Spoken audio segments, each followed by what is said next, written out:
Coming up, the week of baseball kicks off with matchups that have huge playoff implications. This is Locked On Game to Game MLB. Every game, every team, every angle. Locked On Game to Game, your team every day. Welcome in. You're listening to Locked On Game to Game MLB. Local experts join us, then we recap all of the games for you from yesterday across Major League Baseball. I'm your host, Kainani Stevens. Thank you for making Locked On your first listen every single weekday. Trea Turner hit 2 home runs and the Phillies beat the Angels yesterday. Locked On host with both teams. Join us with a recap post-game. There it is, folks. The Phillies win for the 6th time in their last 7 games. Connor Thomas, your host of Locked On Phillies, and the Phils take down the Angels by a nice, comfortable 6-4 win. Well, maybe it wasn't comfortable. They give up the lead early again. Of course, not the first team to score, the Philadelphia Phillies, but Trea Turner, a 2-home run night, and this is the Trea Turner you paid for. This is the $300 million man. Made a big play early in this one to keep the Phillies in it. 2 home runs. I mean, just incredible. The Phillies continue to slug the ball out of the yard. Bryce Harper turned a baseball into dust with his home run on the night. The Phillies are going to shatter their franchise record for home runs in a month. And they're just playing so well right now. Anyone who thought this team had a power outage, well, the power's back.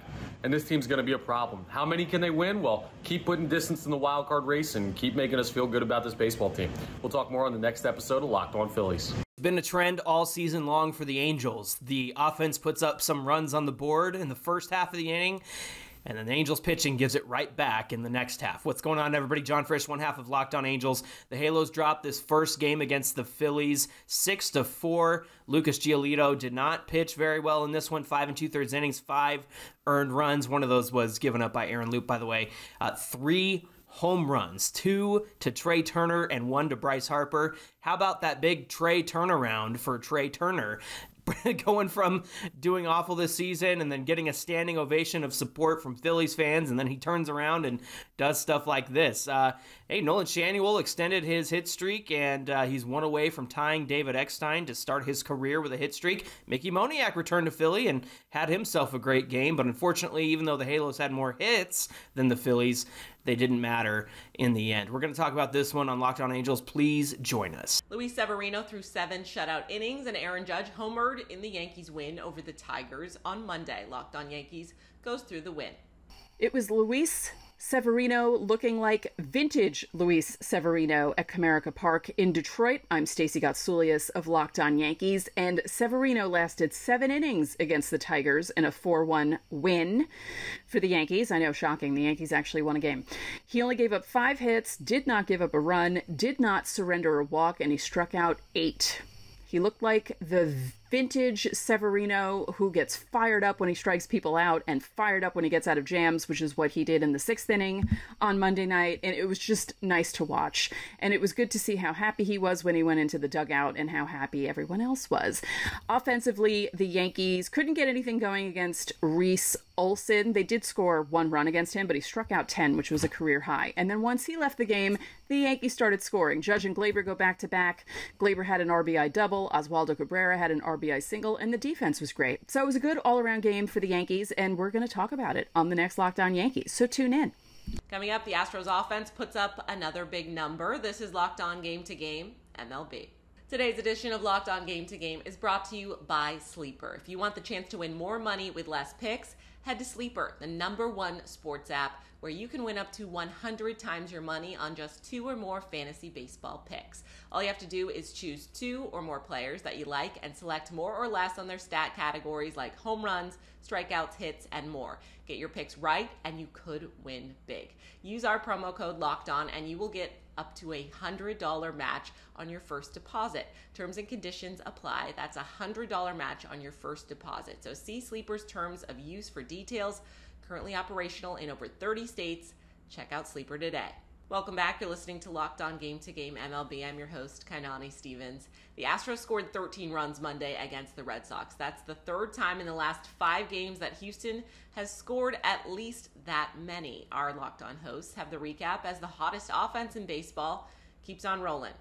Jose, Jose, Jose, Jose, Jose, Jose, Jose, Jose Altuve hit for the cycle. The first time it's been done by a Houston Astros since Brandon Barnes did it in 2013 against the Seattle Mariners. And the 9th player to hit a cycle in Astros history. The Houston Astros pummeled the Red Sox today, piling on 13 runs. Yordan Alvarez hit his first home run in 70 at-bats, the longest drought he's had of his career. And Christian Javier's struggles continue.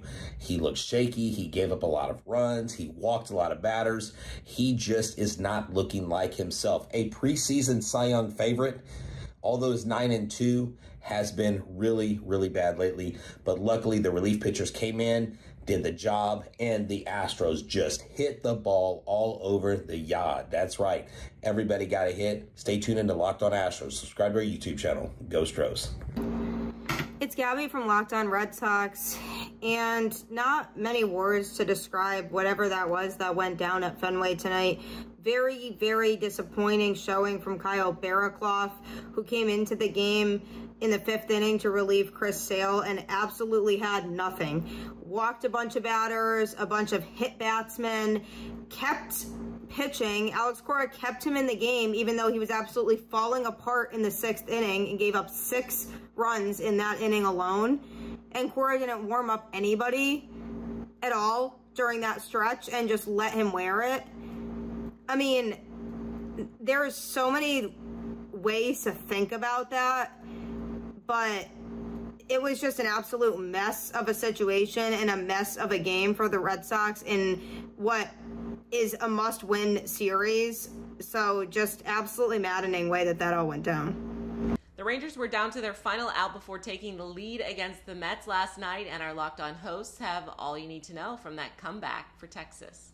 For the first time all year, the Rangers have a comeback in the top of the 9th inning. Rangers win 4-3 in the series opener over the Mets in a much, much needed game. I'm Bryce Patrick, host of the Locked On Rangers podcast. The Rangers have lost 9 of their last 10, including the Sunday game in 13 innings, so they badly, badly needed this win. They got a decent start from John Gray, who went 6 innings, gave up 3 runs, a quality start, and Martin Perez worked 2 scoreless innings out of the bullpen, which 3 scoreless innings from a bullpen that had been just absolutely horrendous in the series against Minnesota. But the big hit comes up from Nathaniel Lowe, a 2-run go-ahead single in the top of the 9th inning to give the Rangers the lead. Some great base running, some great clutch hitting at the right time. This was just such an incredibly needed win, as is every win for the Rangers in this wild AL West chase. For more, check out the Locked On Rangers podcast. Garrett Cooper drove in 3 of the 4 San Diego runs that led the Padres past the Cardinals last night. Our Locked On hosts have more. Adam Wainwright throws a beauty, but unfortunately, Blake Snell was just as good as the Cardinals lose to the Padres. Hey, it's JD from Locked On Cardinals. Adam Wainwright was on the mound again tonight, going for our career win number 199 again. 10th crack at it, by the way. Never give up. And this time it really wasn't his fault that they didn't win. The old man goes out there, throws 6 innings, allows 1 run on 8 hits. Easily one of his best outings of the year. But Padres ace Blake Snell was just a little bit better. Although he was shaky early on, the Cardinals weren't able to capitalize. Snell throws 7 shutout innings. He strikes out 9. This was the closest Waino has been to getting that elusive career win number 199 since July 24th, when he was leading when he left the game against the Diamondbacks, but the bullpen blew the lead. So the Cardinals have now lost 4 in a row. They're now a shocking 20 games under 500 on the year.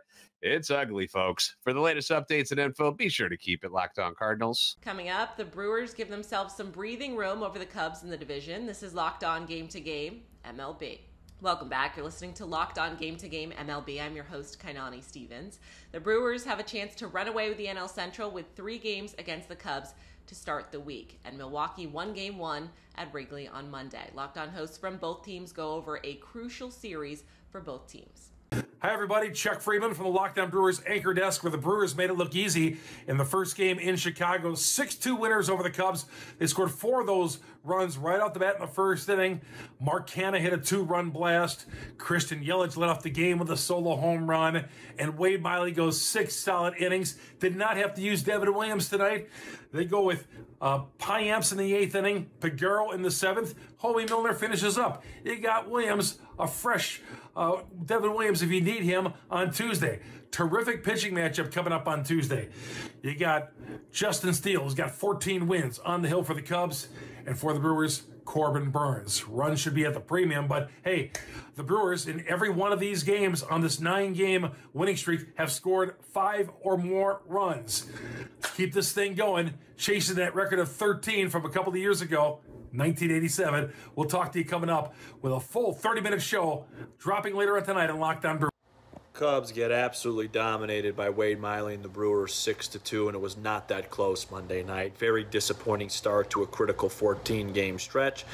By about 7:12, the game started at 7:05 Central Time. The Brewers were up 4-0, and the Cubs really never made it close from there. The closest they got was within 3 runs. Big home runs from Mark Canha tonight. Ian Happ and Patrick Wisdom added solo shots for the Cubs. Wade Miley, 6 strong innings, 2 runs, 3 hits. Cubs didn't have a runner in scoring position the entire game. It was one of those games. I think that's actually the first time that's happened all season. So the Brewers are the hottest team in baseball right now, and the Cubs are going to have to do their best to put out the fire and just win one of these next 2 games so they don't lose any ground on the wild card. But it doesn't look promising right now. The Reds and Giants are right next to each other in the NL wildcard standings, and they have a lot on the line against each other this week. Our Locked On hosts recap the first game of the series. This might be the worst day of the season for the Cincinnati Reds. What's up? This is Jeff Carr from the Locked On Reds podcast, and the Reds lost 4-1 to the Giants. Not typically that big of a deal because you lose 1 game, you got 2 more you can play against the Giants and hopefully win the series. But you saw Andrew Abbott clearly tired. The lineup was non-existent. Kyle Harrison in his home debut, he was a San Francisco kid. Every single person he knew was at the ballpark. It was an emotionally charged day for him. He pitched amazingly. The Reds spent 8 hours on their team playing on the tarmac in Arizona. Every single thing was stacked against them. Oh, and Matt McClain's on the injured list today. We're feeling good in Cincinnati.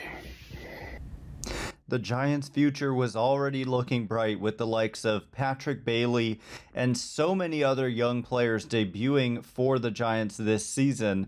But Kyle Harrison has just taken things to a whole nother level, and it only took 2 starts for us to realize that. This is Ben Kaspick with the Locked On Giants podcast. Kyle Harrison, I said it after his first start, which wasn't nearly as good as this one. I said immediately I was confident that he was one of the best 2 or 3 pitchers on the Giants, period. And what does he do in his second start, his first home start? He goes out there and just absolutely dominates by any standard, not by rookie standards, not by 22-year-old standards, just by any standard in the game. This guy just had a completely dominant outing. 6 1/3 innings, 11 strikeouts. He struck out exactly 40% of the batters that he's faced so far in his major league career. Obviously a small sample, but you just don't fluke your way into overpowering a lineup like he did tonight. And really, even in Philly, some runs were given up. Some lefties oddly had some hits, and there was a homer, but the fastball was special, and the fastball was special again tonight. And so the future was bright, but it just got a lot brighter with the arrival of Kyle Harrison. So we'll break this down, what it means for the rest of the season and potentially the playoffs, and of course years to come, tomorrow on Locked On Giants, where it's your team every day. The Diamondbacks are also right in the mix for those wild card spots, but they've got to face the red-hot Dodgers to kick off this week. Our Locked On hosts with the teams have more from the final in LA. Zach Gallen pitches poorly, and the D-backs fall to the LA Dodgers in Game 1. Miller Thomas of Locked On Diamondbacks here. The future Cy Young Award winner, Zach Gallen, unfortunately lost Game 1 to the LA Dodgers in not the best fashion, because coming into this season, Zach Gallen has been really good in his career against the Dodgers, but so far this year, 11 earned runs over the course of 2 starts, and he gave up the most home runs he's ever had in a start against the Dodgers in this Game 1. So just bad things overall for Gallen. Gallen. Gave up 3 runs in the first inning, which was a bad omen. And the offense tried to battle a little bit. It was mostly Gabriel Moreno who contributed like all the runs to the D-backs offense in this game. But the D-backs offense, unfortunately, was not able to come through as the game went on. They were not able to convert their opportunities with runners in scoring position. And in the end, it was the Dodgers who came through with 2 big home runs late in the game. They win game 1, and now we're going to need Merrill Kelly to hopefully right the ship in game 2 of this series. That's it for this edition of Locked On Game to Game MLB. Thank you for making Locked On your first listen every single weekday. We're in the home stretch now. Make sure that you are subscribed to Locked On MLB and your favorite team's Locked On podcast on YouTube and wherever you get your podcasts from, as the playoffs are quickly approaching. I'm your host, Kainani Stevens. This has been Locked On Game to Game.